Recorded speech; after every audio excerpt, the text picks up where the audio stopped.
Well, Cardi B called it quits on her marriage amid more rumors of infidelity. So this morning, we are taking a closer look at some of the telltale signs your partner may be cheating. Attorney and podcast host Tracey is going to join us live with all the details a little later.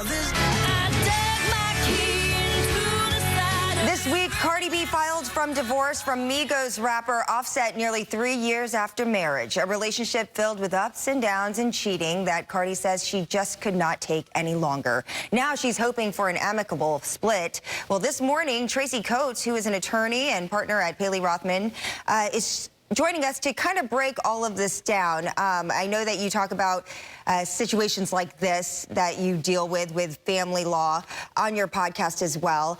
And when we talk about Cardi B finally calling it quits after 3 years, because this is the first time that this has come up and separation rumors have come up, and she said that she was done. I guess my question is, what's your biggest reaction to her finally saying this is it? You know, good morning. Yes, let's talk about this roller coaster romance between Cardi B and her husband Offset.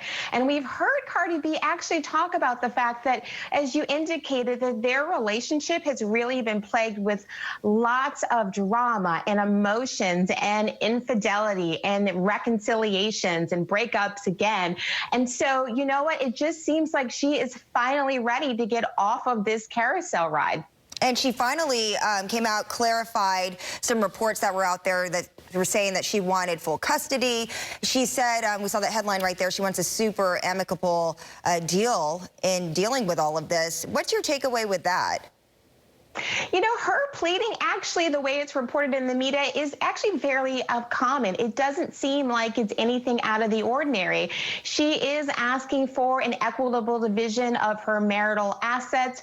She's asking for joint custody of their daughter, Culture. She is, it's been reported, not asking for child support. But one of the things that I always share with my clients is that child support is not for either spouse. It is for your child.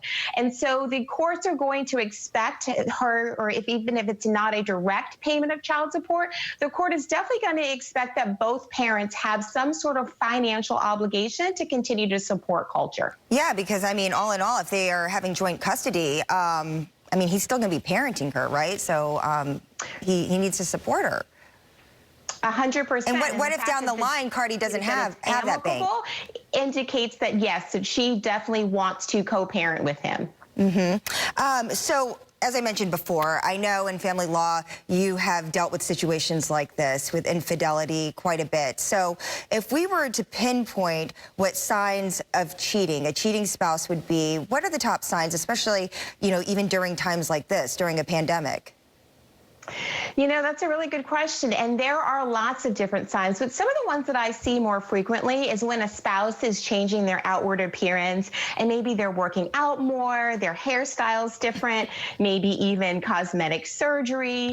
There's also sort of the spouse that puts passwords on his or her electronic devices or cell phones or laptops that wasn't previously there, or perhaps they're changed now, and so you have no access to them. Or there's even the spouses that all of a sudden, particularly now during their pandemic, when they have not wanted to leave the house, they haven't really wanted to be around any crowds or go out in public. Now, all of a sudden, they're the first person to jump up and say, oh, no, I'll make that Target run, or, you know, I'll go to Home Depot, or they're going out for a run and they're leaving in their flip-flops. And so, or there's, you know, the times that they're taking calls and from the car, or in the middle of the night, you know, you see that glow of a cell phone device or a laptop someplace near them. Yeah, oh gosh, I take all my calls in the car now since I have nowhere to go. So if my husband's watching, no, it's just work, I swear. Okay, so once you have a sense, though, that something ain't right and you think that someone might be creeping, what do you do then? You know, one of the things that I always say, and I believe firmly, is that trust your gut, your intuition, because typically it's true. So if you do suspect that there is some sort of infidelity, you know, one of the things that you can choose to do is to confront it. And one option that you had for you is to maybe hire a private investigator to gather some more information and evidence to determine if that actually is true. As we've seen with Cardi B, she chose to turn a blind eye for a period of time and try and work on her marriage. And if that doesn't work, I mean, one of the things people come to me all the time and say, Tracey, you know what? I think my spouse is cheating on me. Should I get a divorce? And number one, I always tell people that is a very personal decision to make. It's not one that I or anybody else can make for you. But once you decide that you want to move forward, we can certainly talk about the law, what your rights are, and so you can make an informed decision of how best to proceed. Tracey Coates helping us through all of this and breaking down a very complicated issue and making it so that we all can understand better. Thank you so much. TraceyCoates.com is where we can get more information. You can, or the Tracey Coates Show is where you can follow her on Facebook as well. We appreciate you. Thank you. Marissa? Thanks so much, Angie. Cardi told us that she makes money moves, so we hope that everything work out for them financially as well.